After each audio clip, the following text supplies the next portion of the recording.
Hi everybody, welcome to the webinar for Good and Fugly today. I'd just like to begin by acknowledging the traditional owners of the land on which we're meeting. I pay my respects to their elders, past and present, and the Aboriginal elders of other communities who may be here today. I'm so excited to introduce Jonathan and Richard from Good and Fugly today. Welcome guys, thanks so much for coming on board. Thanks so much, Emily. Just in terms of how we're going to run everything today, there will be time for Q&A after a brief introduction from the boys. So if you've got any questions, please feel free to pop them in the Q&A box and we'll jump on board. Anything you don't want to ask today, you're absolutely welcome to get in touch with the boys afterwards as well. But I'll let you guys take it away. Great, fantastic. Hello everyone, I'm Rich, this is Jonathan. Excuse me, thanks for joining us today. There are a lot of you, which we're very excited about. So Good and Fugly, we're on a mission to cut food waste, specifically the waste that happens on farms, because up to 25% of produce never leaves the farm because it's not pretty enough for supermarkets.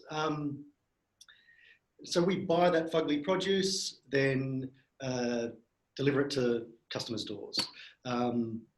We started about 18 months ago. And I used to work, well, both of us worked with Go Get Car Share.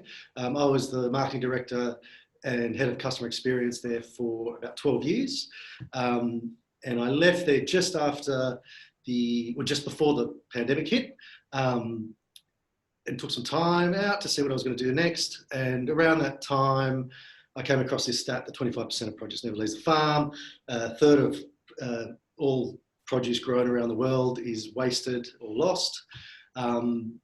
And I thought maybe this is something that I could do something about.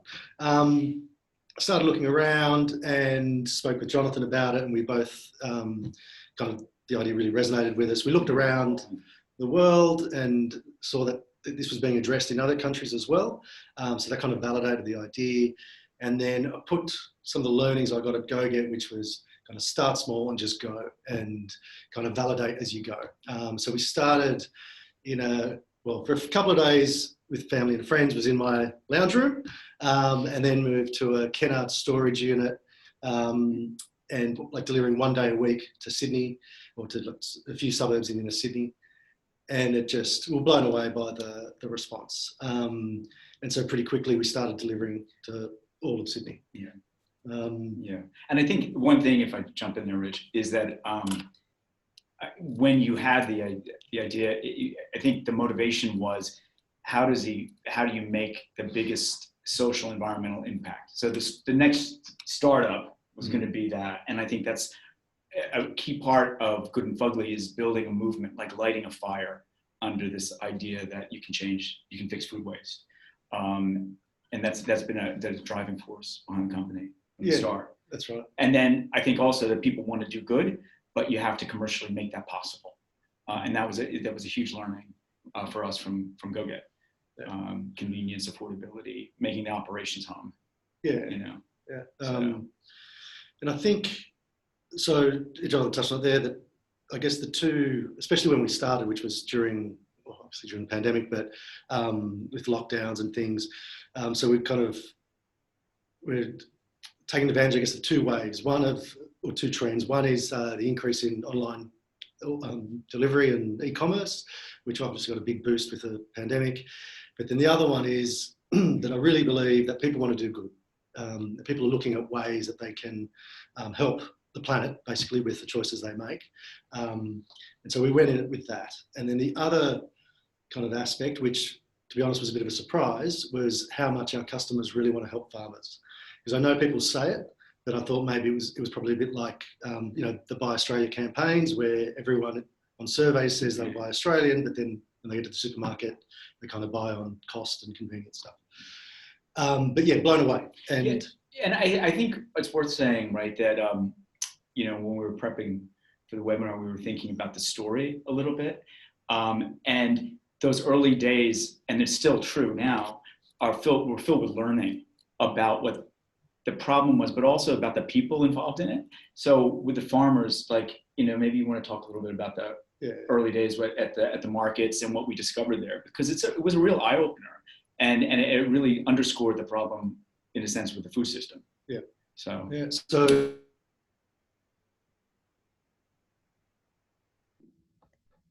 Oh, I think the boys might be having a little issue with their internet. Hopefully it'll pick back up in a second. Just bear with us, guys.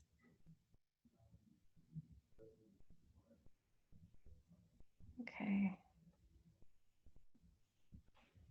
So sorry, everybody. I'm not too sure what's happened on their end. Hopefully it'll pick back up in a moment. I'm just going to shoot them through a message and see if they're all right.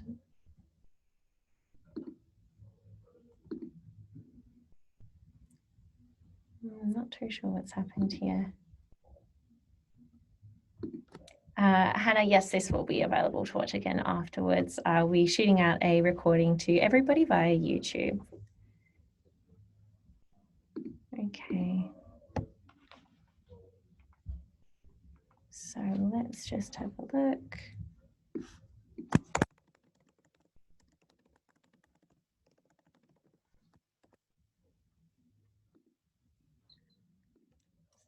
Okay, I've just emailed them, everybody. I'm so sorry for the technical difficulties. Hopefully they'll be back online in a moment. Okay, you're back. Hey guys, sorry about that. Technical difficulties. Where did Emily? Where did we end up? We were speaking about the farmer experience at the markets. Correct. Yes. yeah, so sorry about that, guys. Yes, the first time I went down to the markets, chatting to farmers, and a lot of them didn't really understand what I was talking about, and like, why would I want to buy the ugly stuff? And then also spoke with others who said, we don't bother bringing the ugly stuff anymore because no one takes it. So it took a little while to kind of crack it with the growers, but we got there in the end, to the point now where we get called on our kind of 1300 Fugly 13000 Fugly hotline, where farmers can call us up and say, for example, which is a real world example, is I've got 3 patches of nectarines that have been hail damaged. Can you help? And we'll take as much as we can, and either put them in our boxes or send some to our partners as well. Yeah, and I think what was amazing for us to discover really was that farmers were like, they were in disbelief about the option, right? Because they were so used to this kind of meeting these impossible supermarket standards, that they were like in disbelief that we would want to pay a fair price, give value to those things. And some of the most heartening feedback from me from some of our farmers has been that they're like, we know it tastes better. We know it's like heartbreaking for them to see it go to waste, right? And so that's part of this connection. I also wanted to, because Rich won't say this about himself, and so I'm going to say it, and that is in the early days when we were packing boxes. I'm pretty particular about things. Rich is very, very good at understanding the customer experience and the fact that when you get one of these boxes, we're trying to elevate the value of this fruit and veg. And that I think is a really important thing. This is not just like discount stuff on the discount table. Should be, it's delicious, it's fresh, oftentimes much, much fresher because of the nature of the way we interact with the farmers than what you get in a supermarket. But it's also the experience of opening the box. And Rich has always been really particular about customer experience. And I feel like that's been a critical part of how people, like our high retention rate, the engagement with the brand has been really important. Yeah, and I think obviously the box is super important. And the way we kind of curate, well, first of all, there's no plastic. We still have rubber bands in there at the moment, which we're trying to work out kind of cost-effective ways of getting rid of it. But there's no plastic. And then the way we design it is when you open the box up, I want the customer to go, wow. And so that's all about color, kind of weight, things we call fluffiness in the box. And so it's curating that. And one of the things is we learned at GoGet was that green option or sustainable option for it to have a real impact, it has to be as affordable as affordable and as convenient, if not more convenient than the alternative, the existing product. And so because of that, the way we curate the box at the moment might have, say, 50-60% Fugly, and the rest isn't. And as we build our grower network, it's going to get bigger and bigger, the amount of Fuglies that go in there. But the way we do it is to make sure that it's a convenient, great box for that week or for that fortnight for a particular family. So that's because otherwise, especially when we first started, if all we did was put Fuglies in, you'd end up with, a box full of undersized cauliflower, for example. So it's curating the experience. Yeah, it's pretty important. Yeah. We also tried to put in kind of a bit of a hero piece in there as well. A lot of people aren't familiar with things like Romanesco and stuff, which we talk with some of our farmers, kind of specialise in those kind of things. And when we do that, we also put a recipe in to kind of help people help them use up the produce.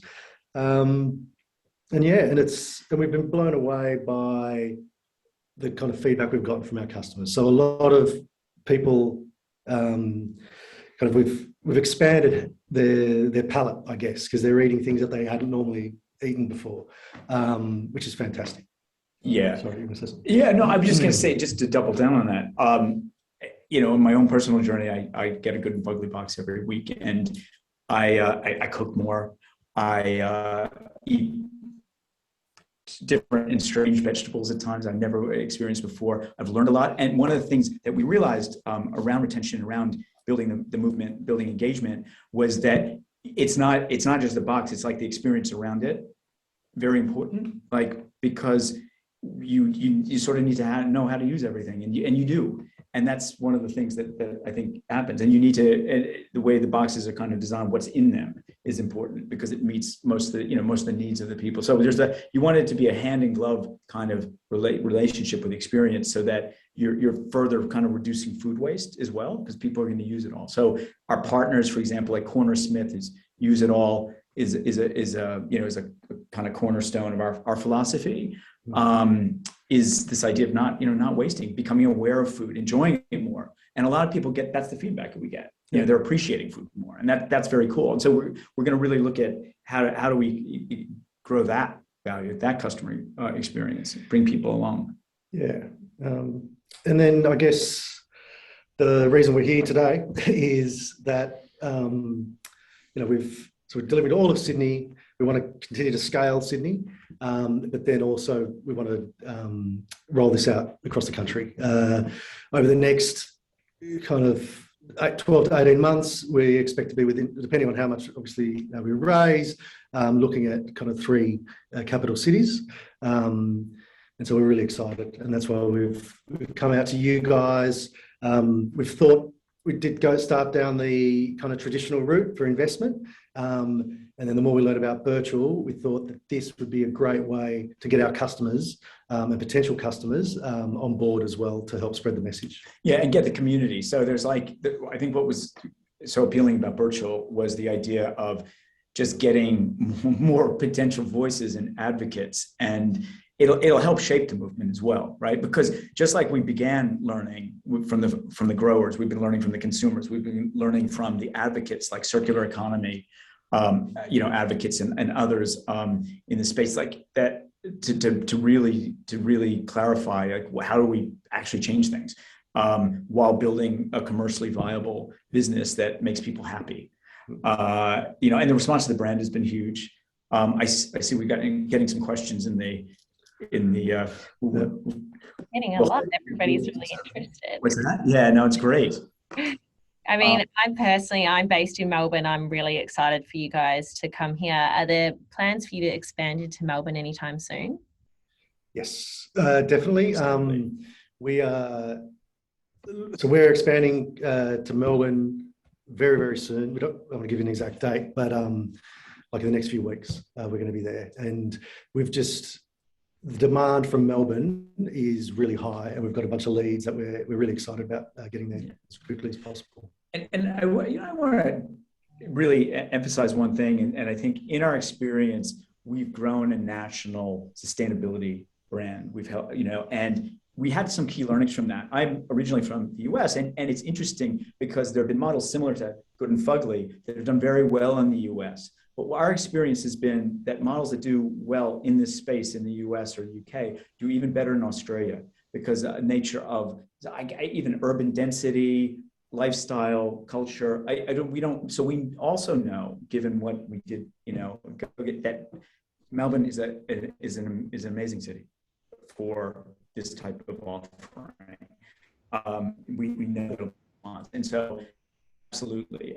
We also very much about frugal innovation. So making sure that every dollar is really well spent, well targeted, and that we don't just, it's just not like willy-nilly expansion for the sake of expansion. It's sometimes like street by street, understanding the market locally, really listening, really understanding how to best serve it. So yeah. That's right. How many boxes are you currently delivering to Greater Sydney at the moment per week? So it's between 600 and 700 at the moment. Huge. So in terms of when you start expanding into other cities, how much do you expect to be able to actually, I guess, look after in terms of the demand? Yeah, look, we're going to be, so the idea will be to replicate what we've done in Sydney, in Melbourne, but from an operational point of view. We already built the networks. We've got growers all across the country, but mainly down the eastern seaboard. So we're going to replicate our operations from Sydney into the different cities and keep the cost base. It's actually going to be cheaper in other cities from a rent point of view. So those unit economics are going to work really well, we suspect. And we can scale. So from going from 700 to 1500, it's a really easy way of scaling. We've got the methodology there. And we expect, so we've got to 600-700 by bootstrapping this, by not taking any investment and just kind of growing organically. And so what we expect with some extra funding on board, we'll be able to grow faster in those other cities. Yeah. We've gotten a lot of interest from each, pretty much every capital city and regional as well. Just a lot of interest and a lot of interest in the brand and its potential to support this. Yeah, it sounds like there's enough produce out there to fill the boxes, so that's great. That's right. What's your estimated current market share in Sydney compared to other produce box delivery services? That's interesting. Look, have we done that metric? Can we get back to you on that one? Yeah. We do know that we're currently ranked #1 in search. Yeah. In fruit and veg boxes and the like. Yeah. Yeah. Look, to be honest, we don't know the market share in Sydney for fruit and veg boxes. The metrics we've been using are things like, as Jonathan's talking about, with how we're ranking on Google for the keywords. There are a lot of fruit and veg boxes businesses there in Sydney, and we do obviously on Fugly's, and so does Harris Farm now. But yeah, we can get back to. I do, and I want to jump in though because it's worth. We've had a lot of conversations about this because it's worth for some of the people in the audience, possibly everyone, to understand that from a movement point of view, where Good and Fugly is very, very distinct, is that we bring value to the Fuglys, right? Whereas the traditional players are stuck in a place where they demand different price points for aesthetic versus, say these impossible standards versus what they then put out on the kind of the ugly table. Our goal is to change that. Like if there's a shift in the market where supermarkets don't do that anymore, then we've succeeded, right? We've succeeded. We don't anticipate that happening anytime soon because the market is pretty broken. In that they would be stuck in that place, but we really, that's part of this movement. So it's important to see that as a distinction. We believe that by doubling down on that distinction, we have that commercial growth, but we also have the movement growth, and it's a point of difference. And it goes to some of the questions I'm seeing coming through around, I guess, price points and the like. I think, which we can go into in detail, and we can also always follow up, by the way, I'm always available and always happy to have a chat. And it's transparency and communication is very important to us. For sure. So, yeah. So when choosing cities to go into next, what makes you decide to go there first? And will you be using farmers that are local to those cities? So that's the first question. I guess population's a bit part of it, but it's also where the demand has come from. So as in, we've got a wait list where people come, you can go onto our website, give us your email to let us know, so that we can let you know once we're in your city. And we use that as a way of looking at where we're going to go next. And it's, to start with, obviously, Melbourne will be the first one off the rank. And from there, potentially Brisbane and Adelaide. I don't know, Perth always gets left behind, but we want to get to Perth soon as well. So is that then in Canberra, of course. Sorry, what was the second part of your question? Will you be using fruit and vegetables that are local to the capital cities that you're going to be expanding into? Yeah, so in Sydney at the moment, probably 50% is maybe 40% actually is local, what we like from the Sydney basin. And we made a call early on where, well, first of all, a lot of produce, so New South Wales can't feed itself. It's got to import produce from other states. So that's obviously a factor. But then the other thing is where we decided to double down on our mission is to reduce food waste. If someone calls us from far north Queensland to say, I've got a patch of, these straight bananas that no one's going to take, we'll take them. So that's what we're super focused on. And so that's number one. And then number two is local. So we've got relationships with growers in Melbourne already, or not Melbourne, in rural Victoria, who will also tap into first. There's a lot of questions actually coming in about expanding into other cities that might not be capital cities, such as Geelong or Newcastle. Do you have plans to do that as well? We do. So we've got a strategic partner who is our delivery partner. And they're kind of relatively new business as well. So we upgraded from Kennards to a place called Work Spaces, which is this e-commerce hub, a shared warehouse that provides all the usual stuff that shared workspaces do. With a sustainability focus, absolutely, which is cool. Yep. Yeah. And they've built a same-day delivery service for the businesses, e-commerce businesses in there, and we were their second client. So because we were doing it ourselves, and then we moved away from doing it ourselves just because we were spending way too much time working out the logistics rather than building the business. So we moved to them. Now they've got really strong expansion plans as well. And so we're going to be partnering with them to go into these new cities, but also to expand regionally. So at the moment, they're delivering just in Sydney, but in the very near future, we'll be able to, from our Sydney warehouse, service places like Newcastle, Wollongong, the Blue Mountains, and further afield. And that's the same as what we'll do in other cities as well. Yeah, absolutely fantastic. And actively seeking feedback on regional differences and demand. That's, I can't underscore that enough. So like if something can work in a regional area that we might not, originally think could work, I'd love to know about that. So how have the floods affected your stock levels, and how vast is your network of suppliers? So the floods have affected, I just can't believe it's 4 floods, I think, in 12 months or something. So basically some lines just disappeared, especially, and so when it was just Sydney or Sydney surrounds, it was terrible for the farmers and the growers, obviously. But from our kind of getting things in our boxes, it wasn't terrible because there were, we could get stuff from other areas. But once, I think it was at Lockyer Valley in Queensland got hit as well, that really tightened everything. So some lines just disappeared for kind of months.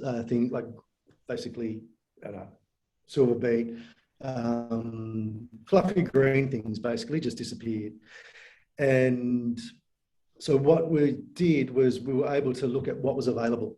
Like what did our growers have, what we could buy, and also, you know, we did take a bit of a hit on our margins as well for a period, and we discussed it. You know, everyone else is raising prices. What should we do? And we made the decision to just absorb it, because we spoke to our growers, and they were like, you know what, this will pass. We've got another 6 weeks, 7 weeks, whatever it is, and we made the call to just absorb. And then it was just starting to come good a couple of weeks ago, and then Sydney's been hit now. But yeah, we'll see what happens. But we've been able to absorb it so far, and deal with it, and I think that's what we'll continue to do. Yeah. Someone's asked about kind of the price point when we buy our produce. Now, one of the things we've got, I think, an advantage. Well, first of all, we pay a fair price to our growers. We're not trying to screw them down on price. And so there's a bit of a tangent, but there's a study done in France where they worked out that in trying to turn imperfects into the norm, like they used to be, how you price them is really important. Because if you price them really cheaply, what that signals to the market is that they're not that good quality-wise. So people stay away from it. And so we've taken that on board. We want to give growers a fair price. And so I'm trying to get back to the train of thought. So we want to give them a fair price. But we want to make sure we're price signaling properly, yeah, to the market, and also maintaining the robustness of our grower network. So we need to stand by them. So what I was saying about the advantage we've got is the more growers while we still pay a fair price, it's cheaper, much cheaper than the perfects that you can get. Yeah. So the more growers we bring on board, the more our box goes from, say, 60% fugly to close to 100% fugly. That does really good things to our margin. And so that's the plan. The big part of what we'll do with the funds is really focusing on getting the word out to growers, and getting them to us. And even this, to be honest, this Birchal campaign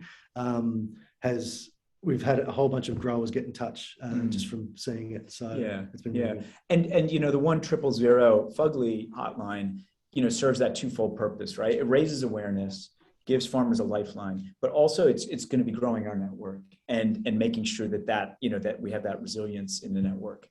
And we're also learning. I mean, yeah. And I think, look, we're flattening out that the relationship with the one of the surprise learnings for us was that the freshness thing, right? It was right, because we're able to really go to the growers faster, right? We don't have something sitting on a loading dock for a week or two. And one of the things that I've consistently heard from growers is how disappointed they are to know that they sold kale to a supermarket, and they go in and they know it's their kale and it's wilted, and they sold it fresh, you know?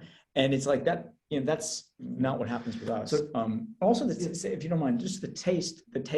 I just want to say those nectarines that we rescued, right?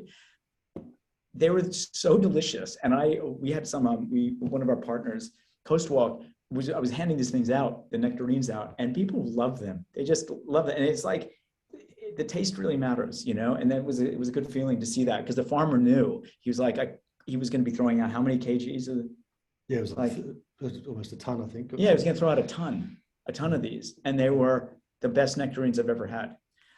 So it's one of those, slight anecdote, but yeah, it was exciting. So the way, I guess part of the reason why a lot of our stuff's fresher than what you can get at supermarkets or the major chains is that a lot of it's been picked the day before. So we talk to our farmers almost every day, but we set the box at a particular point of the week, and they know.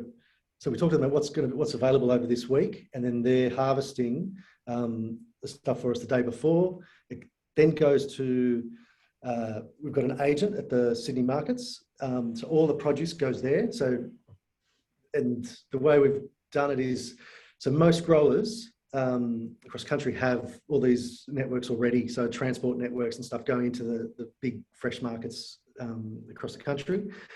So it all goes into to our agent, who then will store it and then give it to us in the morning. We pack it that day, that morning, and then it gets delivered that afternoon. So we're not holding on to anything. It just comes in and then straight out. Great. There's been a few questions around how much produce you get, and if there's ever a time that you have to say no to produce just because of the scale of the business at the moment. Yeah, so look, it's we've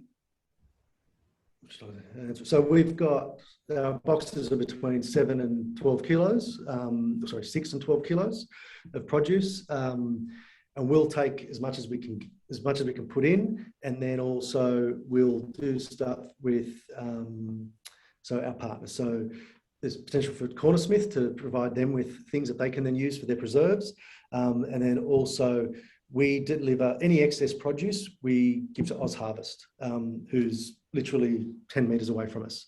And so we've been doing that from very early days, from the beginning, where they would actually come to our Kennards unit, pick up stuff, and we just happen to move across the road from them, or not across the driveway from them. And so anything excess we take to them. But it is a big issue. So this is probably... And I do want to say something, because you just said anything we can't use. It wouldn't be, though, an issue of we pack the boxes as full as possible, right? Because what we don't want, right, is more food waste. We don't want someone to get a box that is not curated, and so that they get overwhelmed, right? Yeah. And they go, oh, or they just go, oh, great, because that just reinforces the cheapness, right? And it's the wrong message. It's the wrong message, and it's not correct also, for what's actually in the box. And also from a retention point of view, it's the customers we've got. The vast majority have joined us because they want to help stop food waste. So if they're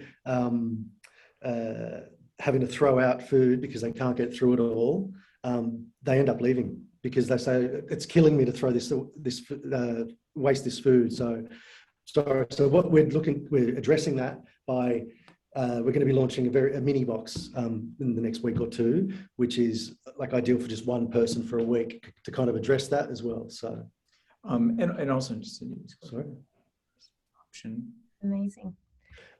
Yeah, and Emily, if we can just jump in, do you want to answer Cindy's way? So Cindy's asked her a question about the option to have specific produce, and it's a really good question, because it also goes to the roadmap of the sort of the hand in glove idea of fitting. Yeah. So we, at the moment, we've got lots of customers who tell us, and I've been blown away by people's preferences or difference in people's preferences. But a lot of people will go, you know what, love your boxes, I don't want potatoes.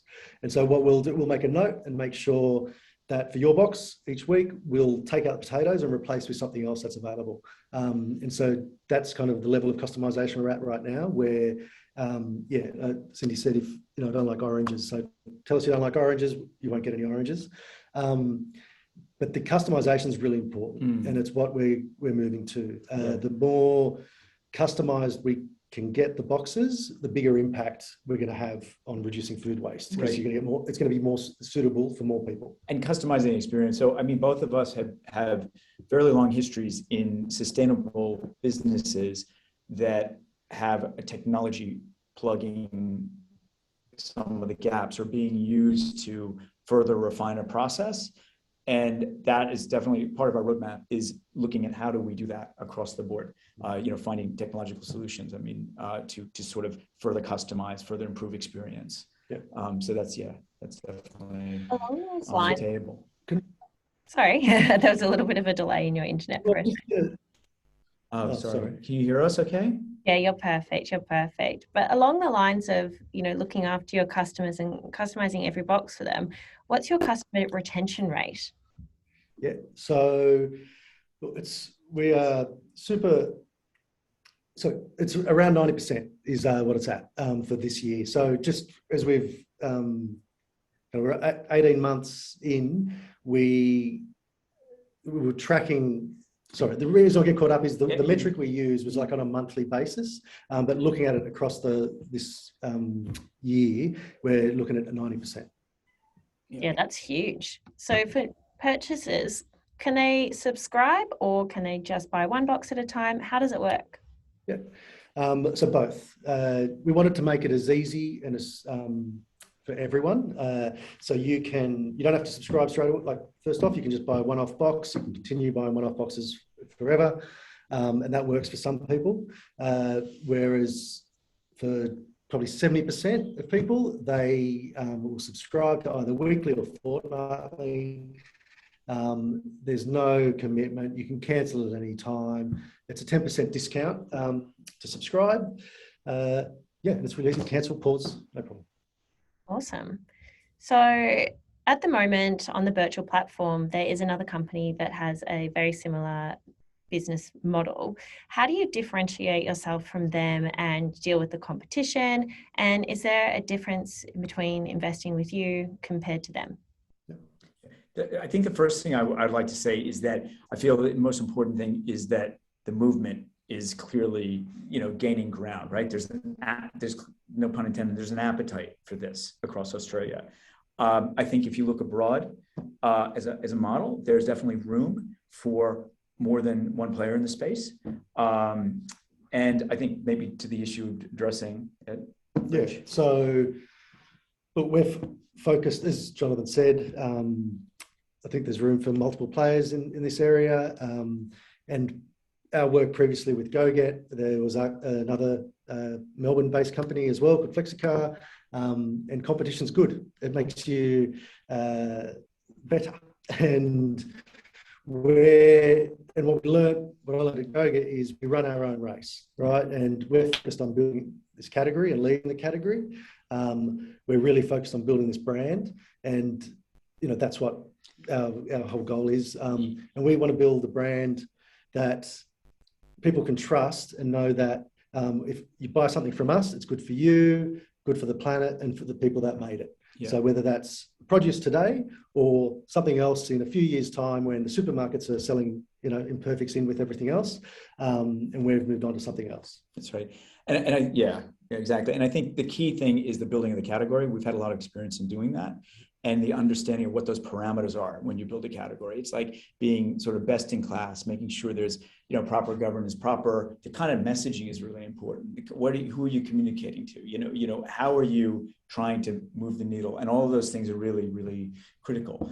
And I think we've had quite a bit of experience in doing that, and building large networks of partners, advocates, customers, and the like. And one thing in terms of box, if we want to go thinking back inside the box, one thing we didn't even mention really is the idea of corporate engagement, corporate well-being, corporate food waste programs. Having interest where a company might go, I want to buy 200 Good and Fugly boxes for my remote working team, and that type of thing. You're asking before about volume and increasing volume. So it's not just the individual consumer or family household, it's also those large scale engagements that are coming over the transom for us. So it's worth talking about that. Yeah, awesome. What would you say your biggest risks are to achieving your growth plans? And are there any barriers to entry for other companies who are looking to do the same thing and get produce from your farmers or suppliers? Yeah, look, I just wanted to say about the barrier to entry. One of the things that we have a fair bit of experience with, and we also spent a lot of time with, was the creation of a brand that people love. And it's not just sort of smoke and mirrors marketing. It's like the authentic nature of what that brand is, but also what it evokes in people. I feel the biggest barrier to entry is that we have a model that works. We know how to make a sustainable company work, but also the brand is we believe quite strong. And as Rich said, it can be applied to a lot of aligned areas very effectively. So I think that would be probably the biggest barrier to entry, to be honest. Also loyalty to we really care about our farmers, and we've stood by them, and I feel like they largely stand by us because we're trying to fight their fight. So yeah, so we've, growers associations have approached us and things like that. We're in active communication with those guys. So yeah, fantastic. And how do you plan to support the scale of growth operationally?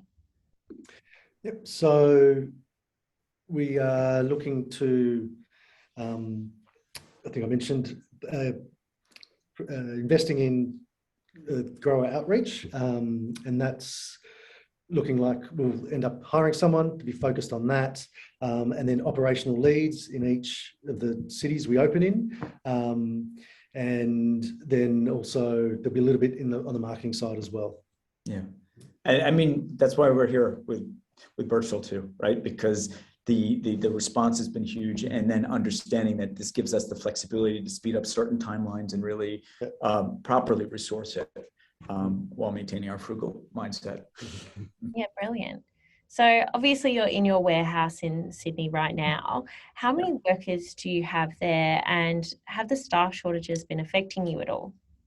So there's 5 people in the warehouse. By the way, I just want to make a point, just no misinterpretation. We love this backdrop, but this is not all us, right? It is a shared space, as Rich pointed out. So I just want to make that point. And then we've got around 5 on the marketing and comm side, who are predominantly part-time as well. So yeah, that's the size at the moment. Yeah, awesome. So in terms of scaling, are you looking at getting more staff on board or more farmers? Obviously they're interrelated, but what's your priority?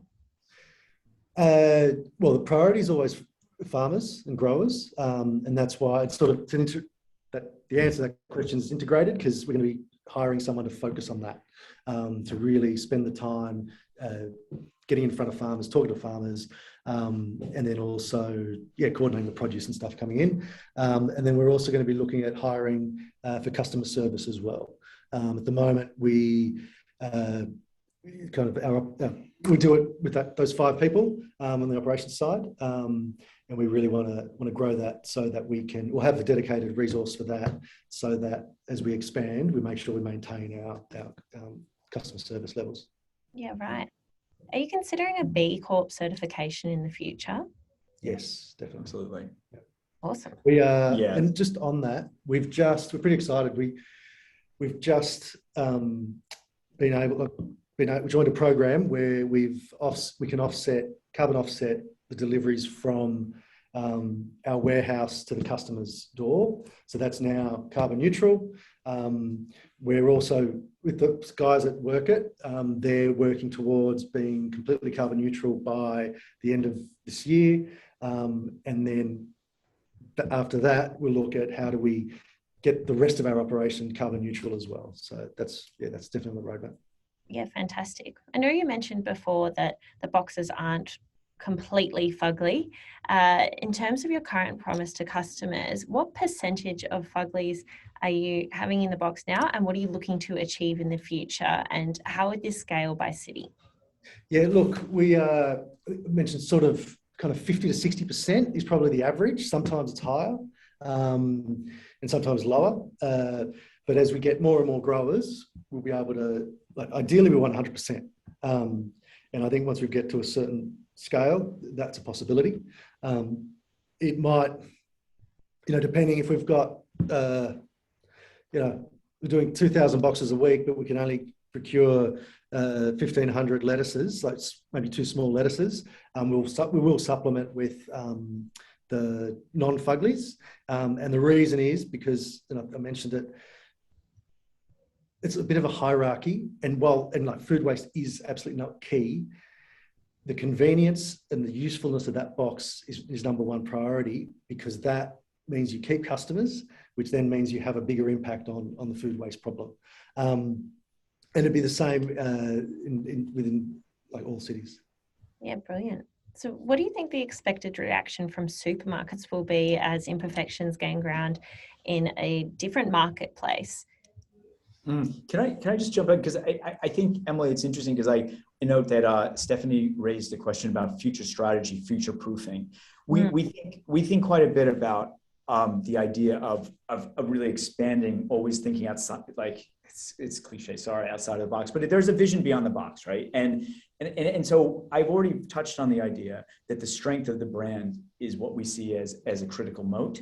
But I think there's also a part of our ethos, right? Our belief, right? That if we're successful, the supermarkets will figure it out and change the way they do things. Again, being realistic, being around the block, we don't think that's going to happen for a while, right?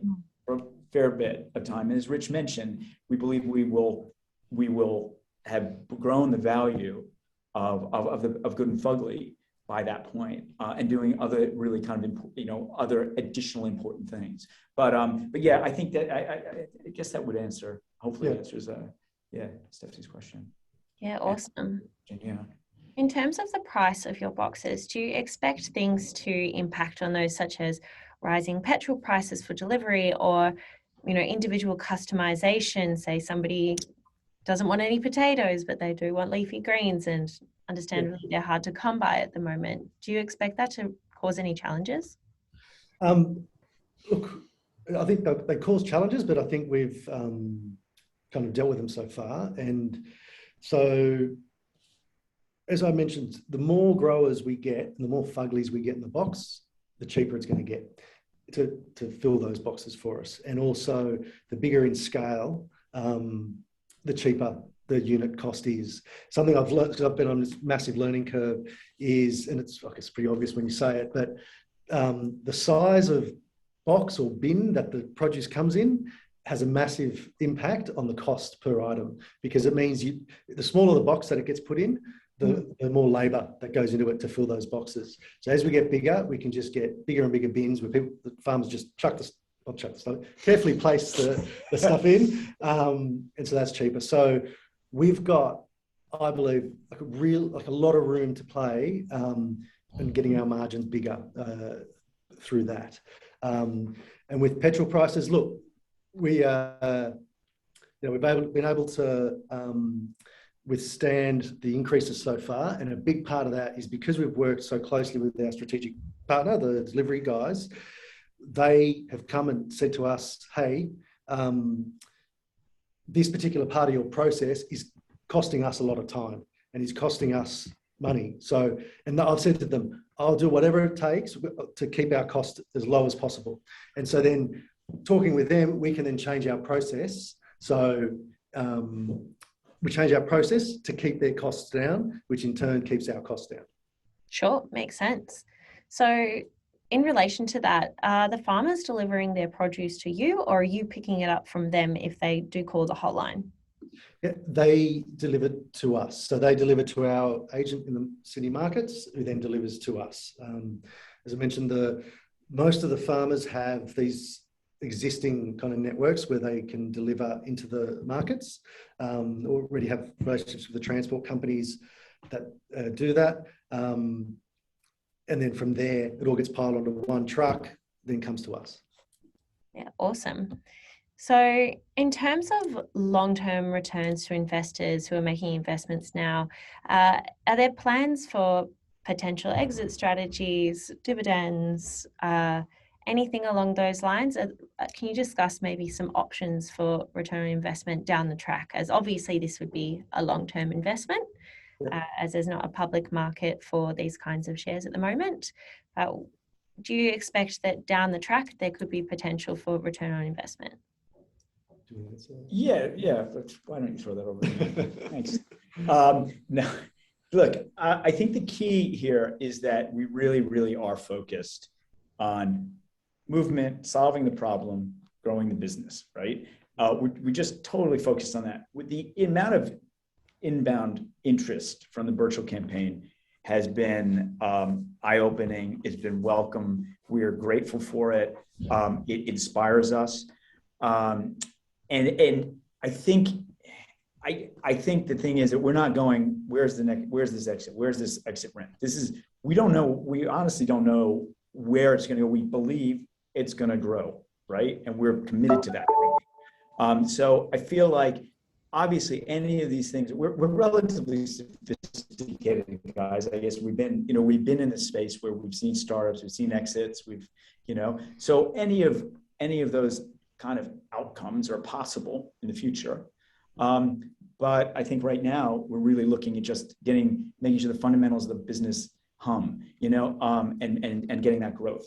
Because the thing is, what we learned is that you can have the idealism, right, and the passion to fix a problem, but if you aren't in the sense in the trenches, really looking at the details, understanding the operations, understanding how networks work, and all of that, it can fall down. We saw that with car share globally. There are many car share ventures around the world that failed. They had great ideas. It's a great noble concept where you build, the more sharing, the better, like the better the business does, the better car sharing, but they fell down. And it's a hard lesson to see that if you don't get that part right, you don't have the social benefit or you don't have the environmental benefit. And so I feel like that's really our key. I think the commercial benefit, the exit benefit, or whatever, the ROI, that will come from the degree to which we have success in growing this whole lighting a fire under this. And we know we've had a light of fire under the movement. So that's okay. Yeah, and just on that as well, the experience we had at GoGet was one of kind of the most successful businesses, like car share businesses around the world. But a big part of it was profitable very early on, and that's how it grew. So it grew sustainably. That's how that's what we want to do here as well. And then that gives you a lot of options. Yeah, and look, I mean, one of the things about bringing the investors along for the ride is, we're looking right now at investor incentives, right? And one of the things I think we can agree on, which is, I guess, Emily, just from a process point of view, there will be more clarification of this in the offer doc. Sure. But one of the things we already agree on is clearly the boxes. Potentially, getting people engaged so that they experience Good and Fugly, right? That's a benefit. But I think communicating with the investors, bringing them along for the ride, making sure that they're gonna benefit from this. Is important. So yeah, I think that's this. I hope that answers the question. Yeah, absolutely. Okay. So at this current point in time, what's included in the boxes? What could you say the box is like this week?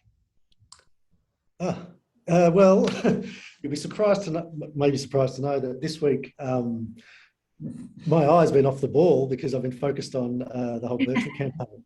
And it's actually been great in the sense of kind of the warehouse has been operating kind of without me on a day-to-day. But I can tell you, I'll just go onto our Instagram if that's all right, because it's on there, the list of what's in there this week.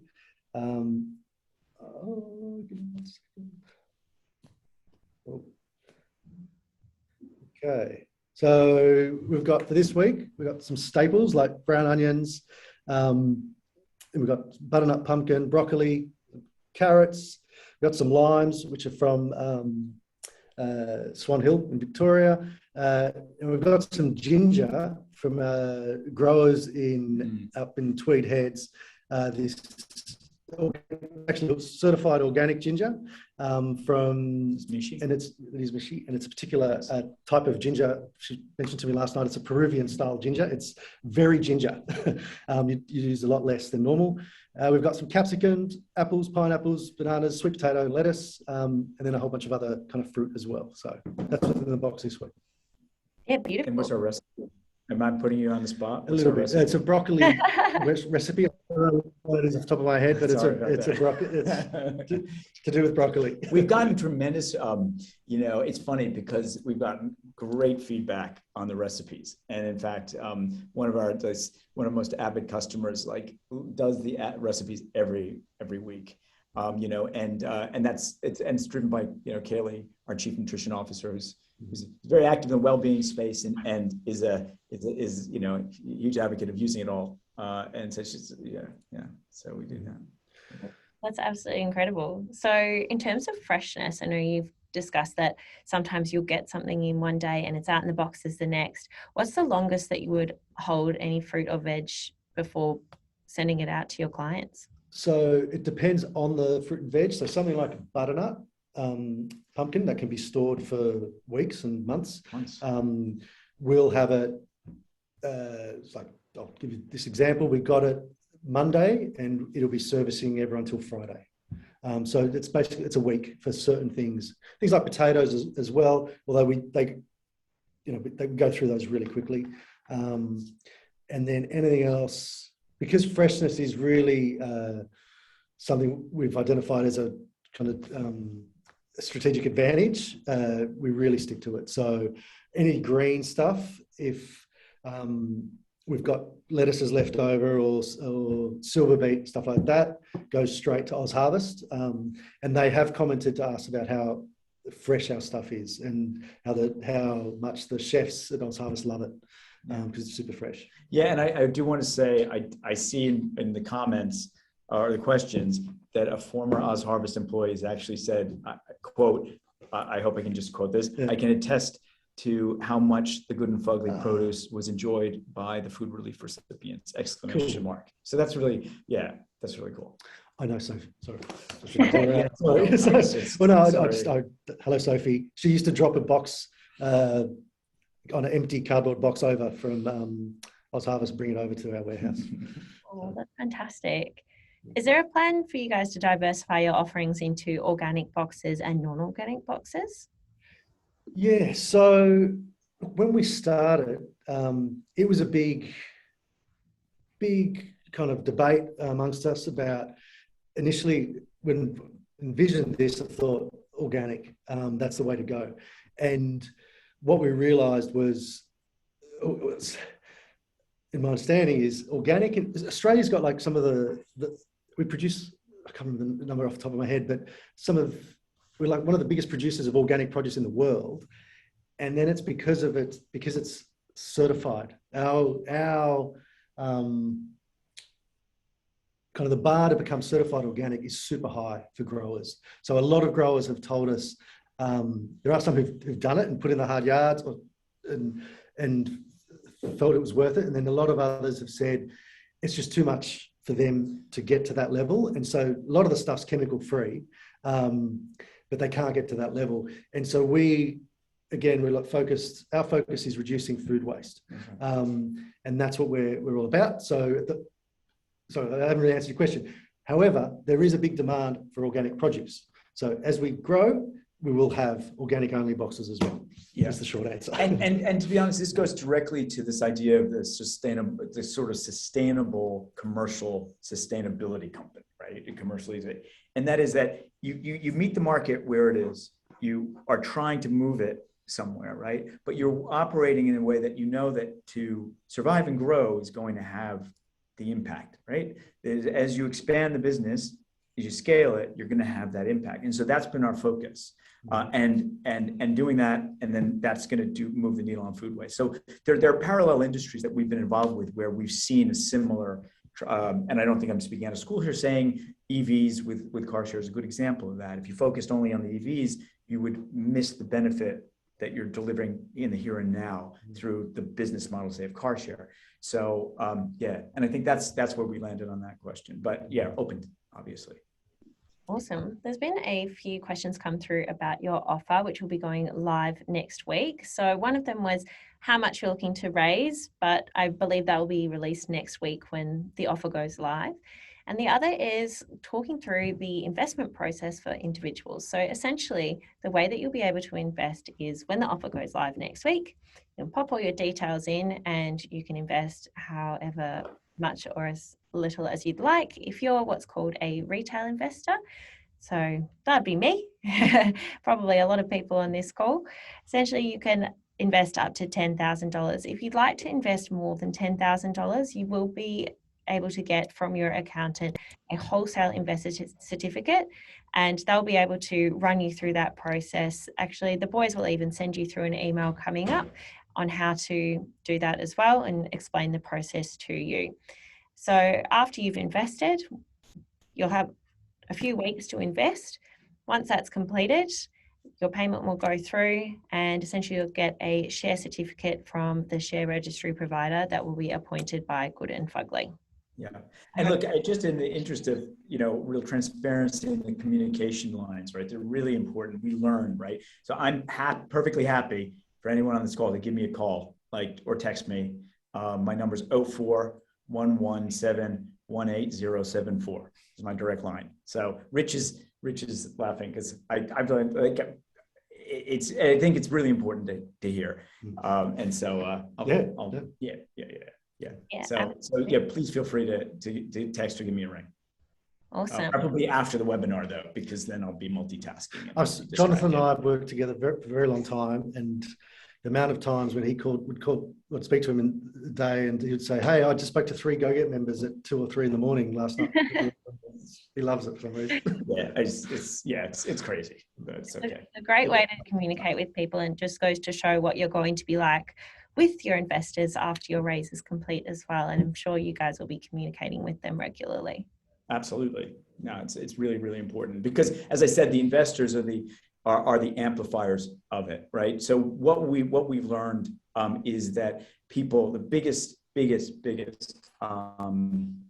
growth factor is word of mouth. It's absolutely word of mouth. And that's why the particularity around the experience in the box, right? The experience, say, at every touch point with a company is so important, because people will either, they won't tell you, right? Oftentimes why they leave, right?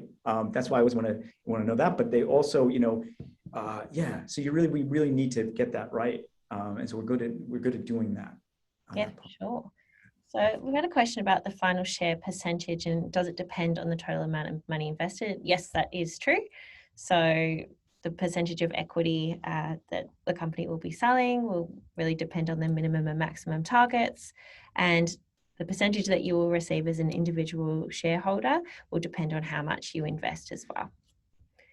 Okay, we've gone through pretty much all of the questions, I believe. Is there anything I did see one, Emily, just up top that I don't know if we addressed, and I don't think I can address it in complete detail, but someone asked about what the minimums were going to be look like in terms of that. And I don't think we can answer that directly, but I would say that we want to bring people along, right? So so that's a huge consideration for us, is that making it as accessible as possible.